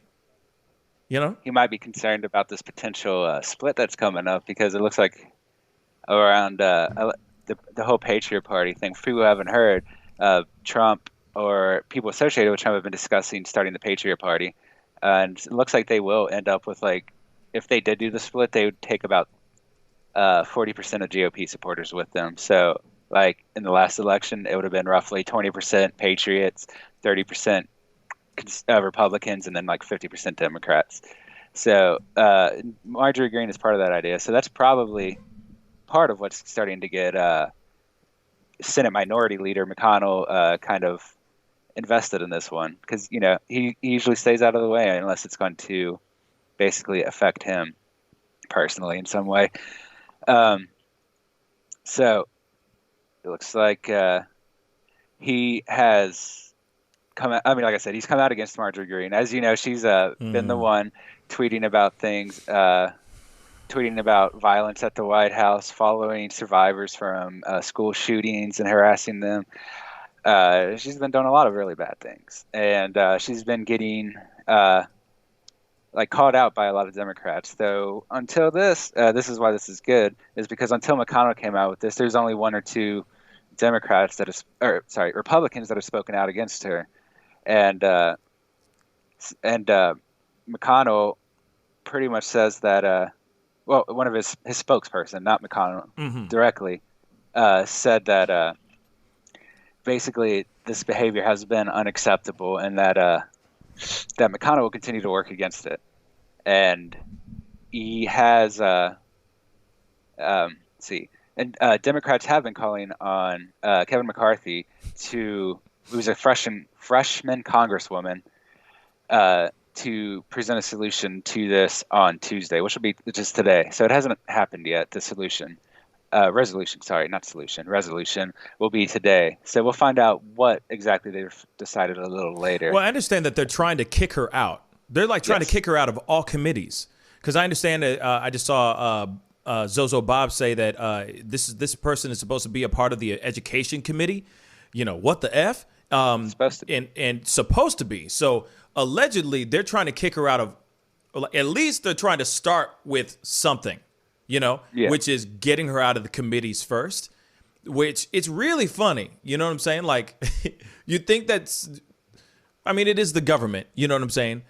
So if they are really going to get rid of her, literally going to get rid of her entirely, there's going to be a lot of red tape and a lot of paperwork they got to do before they actually can physically remove her from office. Right. So it's going to take some time. But first things first, they're trying to present getting her out of the committees that she's a part of first. Sorry, David, continue. I'm sorry. Exactly. And McConnell does agree with this. He's called her a cancer and said that I agree. No, I'm sorry. I think this is the first time I've ever said I agree with Mitch McConnell. I don't think you know what I'm saying? That's what I'm saying. Is this opposite day?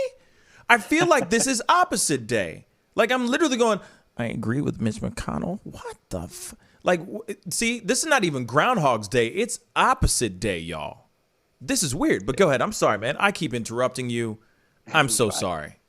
And another thing, I'm kidding. Go ahead. Marjorie herself called pretty much clapped back, saying the real cancer in the Republican Party is weak Republicans who only know how to lose gracefully. But in response, McConnell said to The Hill that somebody who suggests that perhaps no airplane hit the Pentagon on 9/11, that horrifying school shootings were pre-staged, and that the Clintons crashed JFK Jr.'s airplane is not living in reality. This has nothing to do with challenges facing American families or the robust debates on substance that can strengthen our party. Mm-hmm.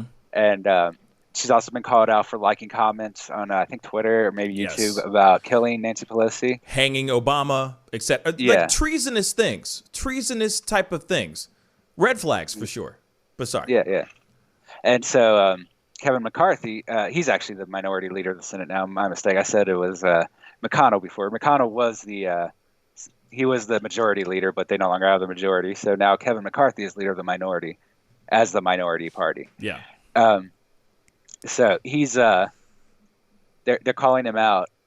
Democrats are calling him out for not doing his job in trying to remove her from the committees, and saying that if he doesn't do so, that we will, meaning I think the Democrats and the Rules Committee Board will act on this if Kevin McCarthy does not. So other than the minority leader, I mean, McConnell's still a big voice in the Republican Party. I mean, he just lost the majority lead, and arguably it was because of Trump and not because of him. So he still has a lot of standing in the Republican Party. And him speaking out against Marjorie Greene is a big deal because technically, I mean, they are coworkers, and he has seniority over her, so she does kind of fall underneath him, even though he's no longer the majority leader. But we can expect that if McConnell joins in on this, that there will be other Republicans. I think 5 Republicans have condemned her now, maybe more. It was yesterday that I read that 5 had condemned her. It could be more by now. But that would almost give them enough votes to actually start looking at getting rid of her. I think they still need the 2/3 majority to remove an elected official. Mm-hmm. So with the Democrat support, 5 Republicans, and now McConnell speaking out against her, I think there's 2 independent votes as well, which would put it at roughly 58, and they need 66. I do think that McConnell, if he pushes for it and McCarthy does not, he could probably still get those extra 7 or 8 votes that they need. If McCarthy actually ends up siding with the Democrats as the minority leader, I don't think there'll be any problem in having her removed at all. That's almost a guaranteed at that point. Please make it happen. Oh, my God. Please make it happen. I feel like he's absolutely right. I totally agree with him. Like I said, I feel like this is opposite day. Okay? I don't even know what's going on with this situation because I can't believe I'm saying I agree with Mitch McConnell, but I do. I hope and I am praying to the sweet baby Jesus up above that he is going to do everything he can to get this to happen, because I do believe that she is extremely cancerous. I think she's bad news. I think she's absolutely bad news bears for the government, for the House, for everything. I feel like she's going to make things worse. Also, there's speculation as well, and they should investigate on her ass. Real talk. They should investigate on Day because apparently, remember I did a pop-up video about the video of the pipe bombs being placed at the RNC building and the DNC building, okay? 2 separate pipe bombs. They showed footage of the person carrying the bag or carrying a pipe bomb to place at one of the buildings, right? There's speculation. There's a conspiracy theory out there that it is actually the person who's in the hoodie is actually Representative Greene. There is speculation that it's actually her. There's also speculation that it might be Bo Bird as well. But a lot of people are leaning towards the idea that it could very well be Greene that did that. There are so many things, so many red flags about this woman. And I feel like they're just sitting. They're just looking at this crazy ass woman going, man, this girl crazy, this girl crazy. But they're not even doing anything about it. They're just standing there going, that girl right there, she crazy. And they just sit there and looking at her. And that's it. They're not doing anything about getting her the F out. And that's jacked up. That's really messed up. Please get her out of office. Please. She is a cancer, and she's only going to grow because there's going to be other people that feel that same way that she does, and they're just going to it's just going to grow. Listen, if you got people that are willing to listen to Trump and hang on every word that he says, he keeps people hanging at a balance. In just his using a Twitter account where people are hanging at the balance with every single keystroke on his iPhone, with those 150 characters that you're allowed to put into a status update. You're telling me that these people, and they're easily swayed by 150 characters, right? You're telling me that there's not people in office right now in the House that aren't feeling the same way, aren't the exact same way, just sheep, just easily gullible sheep. I mean, there's one in there, and her name is Representative Marjorie Taylor Greene. There's one in there. There's more in there. I guarantee you that. I guarantee you that. There's more. You're telling me that her cancerous ways aren't more infectious than COVID-19. Please get her the hell out. Get her the hell out.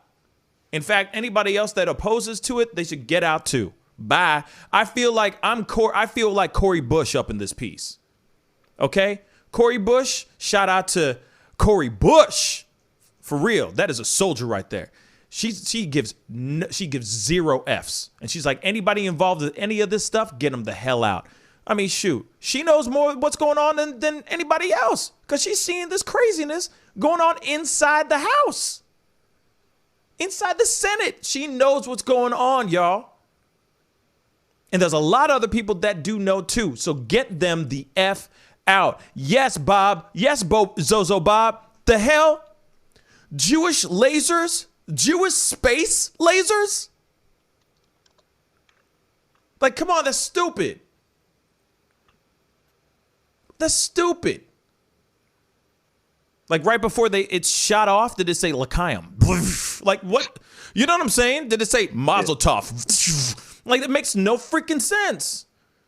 It's just I mean, you see this with a lot of the far right. Not all of them, but some do. There is a strong sense of like anti-Semitism on some of the far right, and so it's not really too surprising.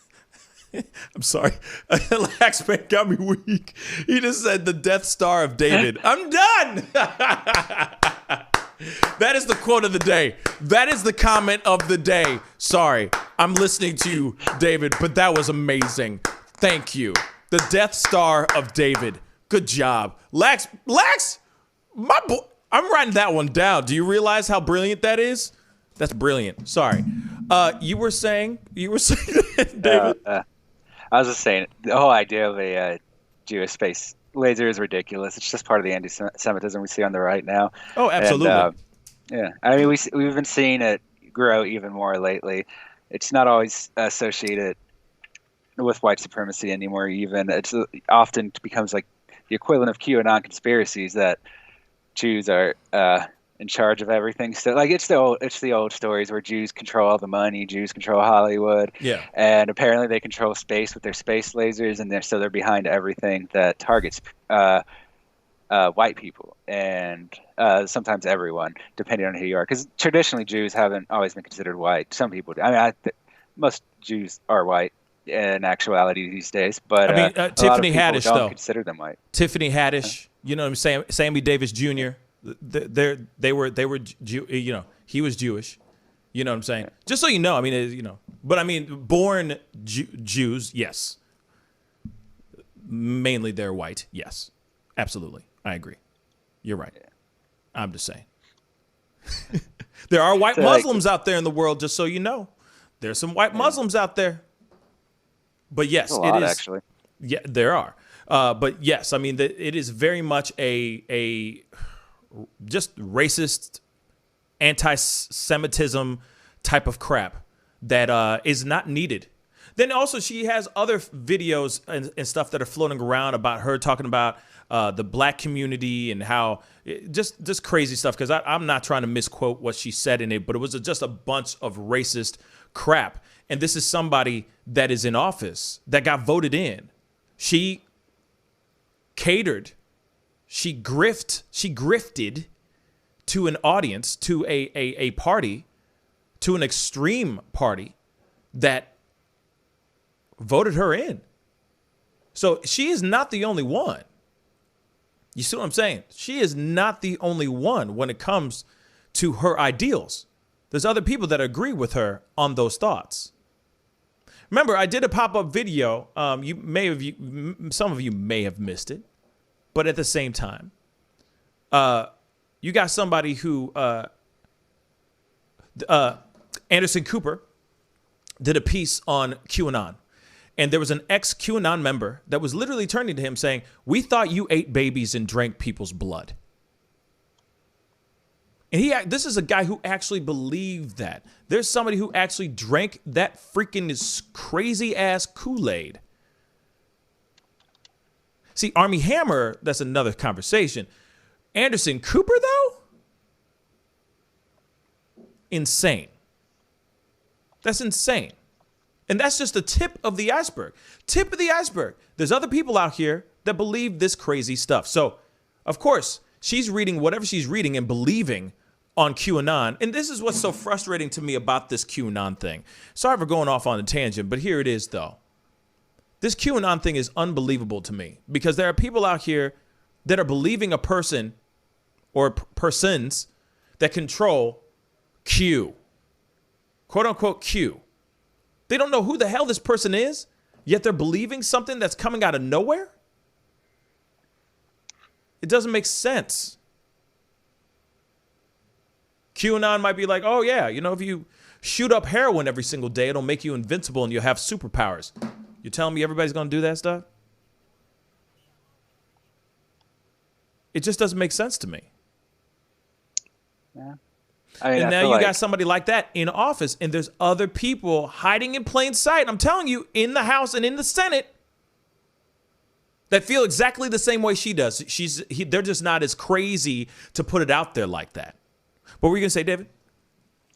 Yeah, I was just going to say that pretty much anyone engaging in these ideas seriously is already most likely disconnected from reality to such a degree that they don't even think the world functions the way it really does. I mean, you have to come in, to me, I think, you would have to come into this already believing in those ideas or equally out there conspiracies to even consider what she's saying plausible. But like I said, it seems like there is a hard 20% of people that support these ideas, which is thankfully smaller than what you normally see with political parties, where there's roughly 30% of people are loyal to the party. But still, this is not good. Yeah. Not good at all. Bad news bears. Okay? And they need to do whatever they can to get her the hell out. Get her out. Rip her out of there. Abort mission. Done. You know what I'm saying? Done. Because there's people like that are going to be out here spreading their thoughts and their ideas, because there's very, very easily manipulated people in government right now that are willing to sway either because of trying to make some deals happen, you know what I'm saying? Because they're trying to move up, etc. I really do think that there are plenty of other better candidates that could take her place with ease. She's bad. And ever since the things that happened on the 6th, where people, as Chevy just said, Chevy Chevelle, thank you. It's called being radicalized. This woman could easily radicalize a group of people internally even more. What happened on the 6th is a perfect example of how bad things could possibly get. The 6th could have been worse. Maybe they didn't reach out to enough people. Maybe they didn't affect enough people. But like I said, when you start bringing in radical ideas, when you start bringing in all these things, it starts becoming more infectious than the COVID-19. I'm telling you. More infectious than Rona. I'm telling you. All strands, too. Even the UK one, even the one from South Africa. Okay? Even more infectious than all those strains out there. Then next thing you know, we have a corrupt and messed up government, which is it's already kind of corrupt and everything, but that's another conversation in itself. But she is out there sticking out like a sore thumb. She's like that thorn in the side that you just, in the thumb that you just can't get out because it's just kind of really deep under those many layers of skin. You know what I mean? We need to get her out as soon as freaking possible. You know what I'm saying? But there is something. Okay, so it's about time to start wrapping up the show. But I do have something I wanted to show you guys because I thought it was really, really funny.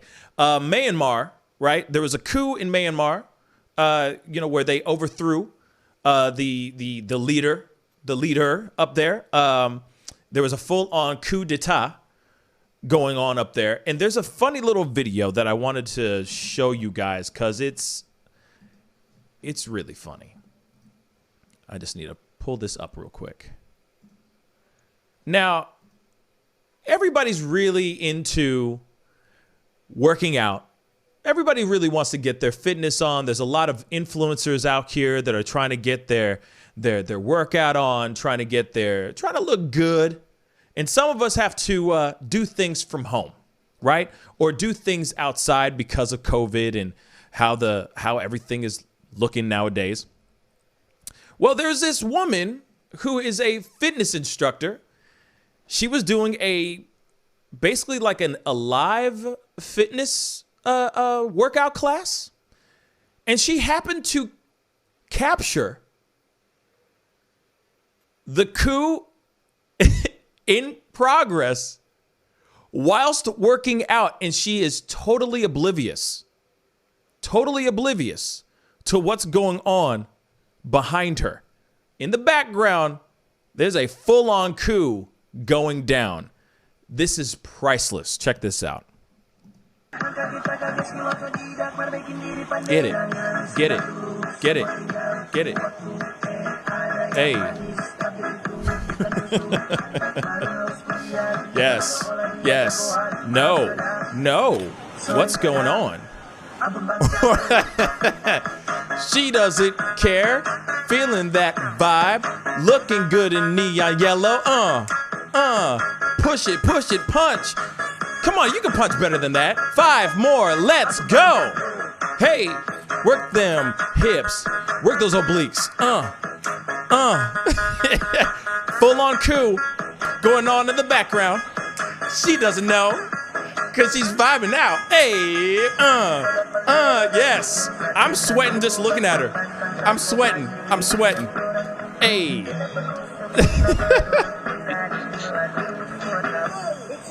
Come on, what's funny to me is I didn't know rowing was a dance move. Okay, and 6, 5, 4. Full on coup is going on behind her. Those guys are doing some stuff right behind her as we speak. Saba Nerd just said, it's gotta be a green screen. This is real. Hey.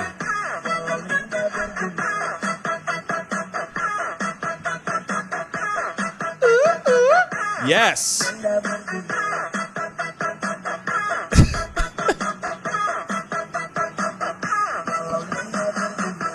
Yes. I broke a little sweat there. I'm going to be honest. So the coup is happening behind her. They're, obviously they got things blocked off and everything. I'm wondering if she was like, oh, well, we'll just shoot it here because there's people, behind me, or maybe it was full on, it was a premeditated move to do that right there. I don't know. But it's hilarious that this girl right here, in all her, in her yellow, kicking it, having a grand old time while the coup is happening right behind her. It's just freaking hilarious, man. David. When she was born, probably, because it was only 10 years ago that the military junta who took control of the government only gave up power 10 years ago. So she was already born under the military coup that happened before. So this is just a new military coup that she's experiencing 10 years later. I mean, she must have been like, yo, she must have known. Like, let's keep it straight funky. She must have known. You know what I'm saying? Mm-hmm. She's turning around, or she's going there. She's about to do her workout, or maybe she does her workout there all the time. You know what I'm saying? And it just happened to happen right there. So it was like perfect timing, great, right place at the right time. And so she's like, I'm just going to do this workout because this is hilarious. This is going to go viral. My fitness IG page is going to go so viral. Maybe she did that. She wouldn't sound like that, though, of course. She's speaking a different language. But you see what I'm saying, right? Yeah, I feel like that's on purpose. There's no way she wouldn't have noticed an entire army driving behind her.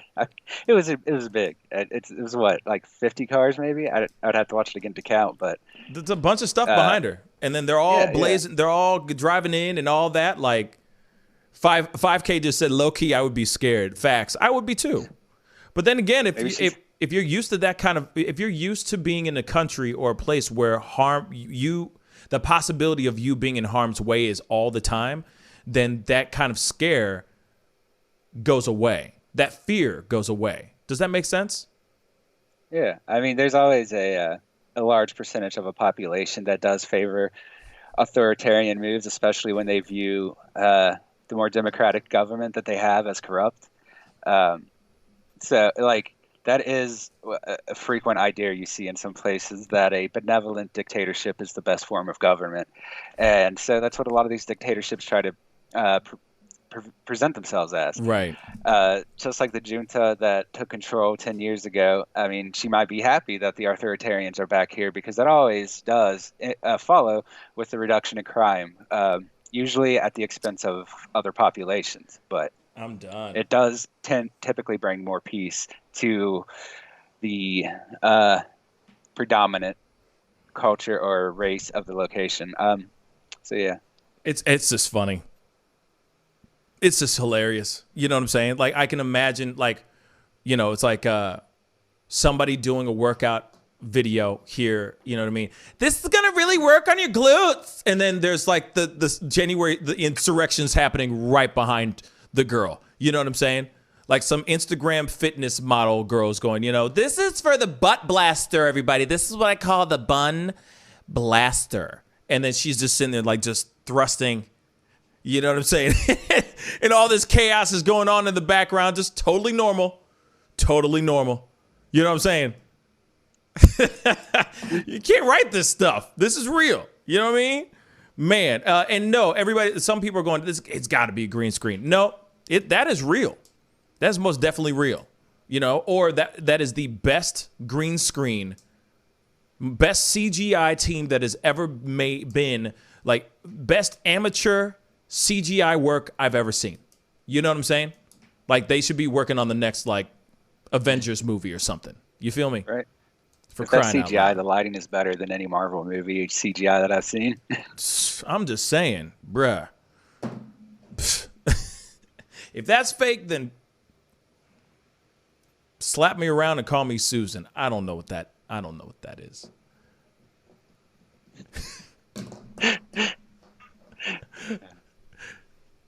No, nobody knows what that came from. No. Handyman. I think it's Handyman. Huh? Handyman. I think it's Handyman. Isn't it Handyman? The movie. Damon Wayans. Come on, you've seen Handyman. You've seen Is it Handy? I think it's Handyman. Hold up. Let me just get this right. Handyman.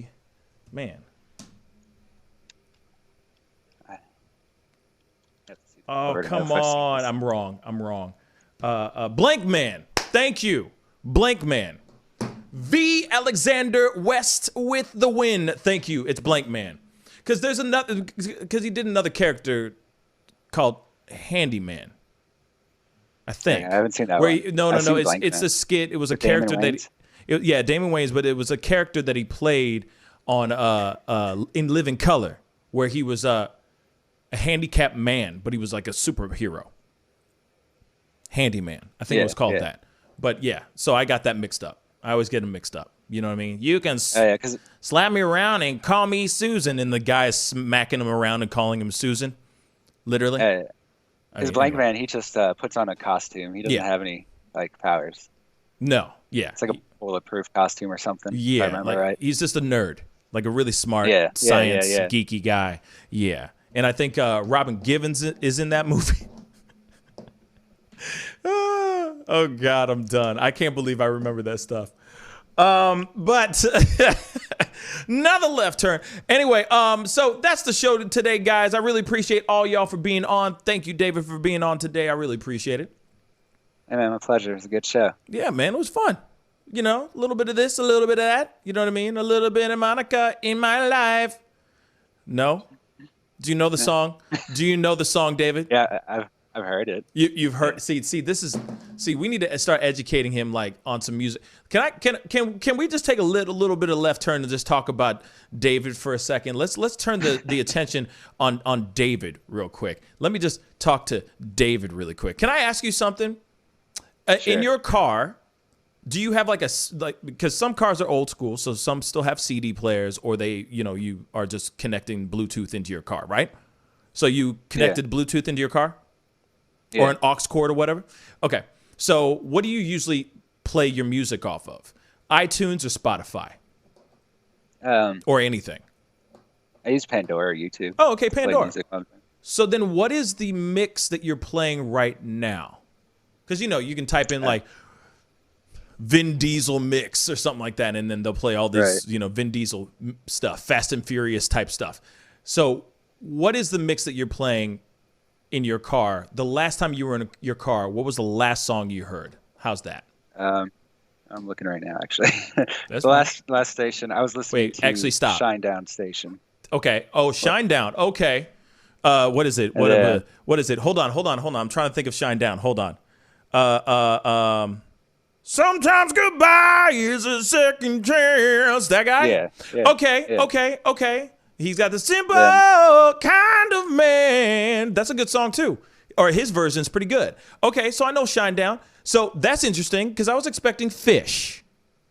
No. Damn. My top like 5 are, let's see, Shinedown, Wardruna, which is a German band, Machine Head, Don Omar, he's a reggaeton, and that's it. Yeah, okay. Oh wait, I have a J. Cole in here too. Who? J. Cole? Yeah. Okay. No. Yes. Yes, David. Okay. No. I was wondering because I was wondering. I was expecting Fish or what's another one that's the jam band type stuff. Fish. I know who you're talking about. I can't remember their name. Fish. Fish. I don't know. Sandy, you're right. I am racial profiling right there, like a mug. I'm sorry. You know what? You're right, and that's not fair. You know what I mean? But it'd be weird if you saw him doing like a little bit of Monica in my life, like him singing those songs. He doesn't look like the type that would listen to those songs. You feel me? Yeah, you're right. I'm not racial profiling. I only but sing to rock because they have such a limited range that I can reach some of the notes. Well, yeah. I mean, you talking like it's been a while. That guy. Yeah. Like where you only need like a third of an octave at most to get through the song. There you go. I love how you said octave. Theater and octave.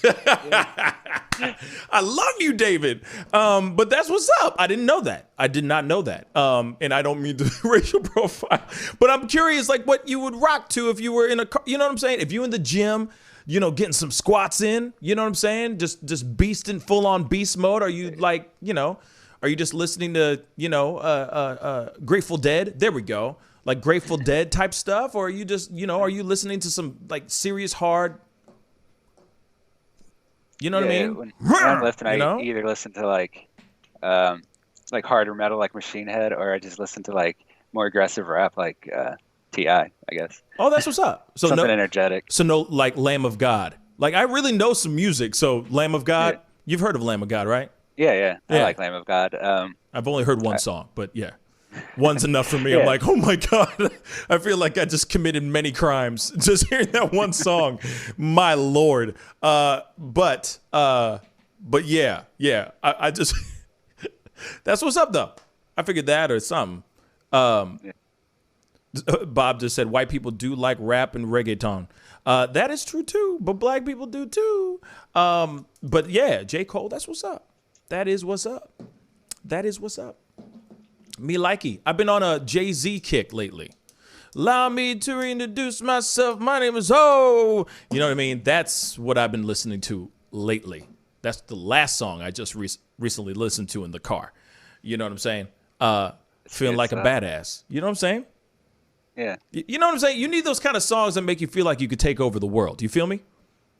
Yeah, like Jay-Z, you always get like swagger from listening to his songs. Yes. Yes. You know what I mean? You grab that Subway sandwich different from that clerk, after you like, give me that stuff. Yeah, I paid for it with my money. You know what I mean? By the way, I'll never eat Subway ever again. No. Oh, Bob, don't hate on Jay-Z. Come on, he's got some hits. Do you understand? He got some hits. Anyway, his old stuff is dope. He doesn't need to make songs ever again because he's secured them bags so hard.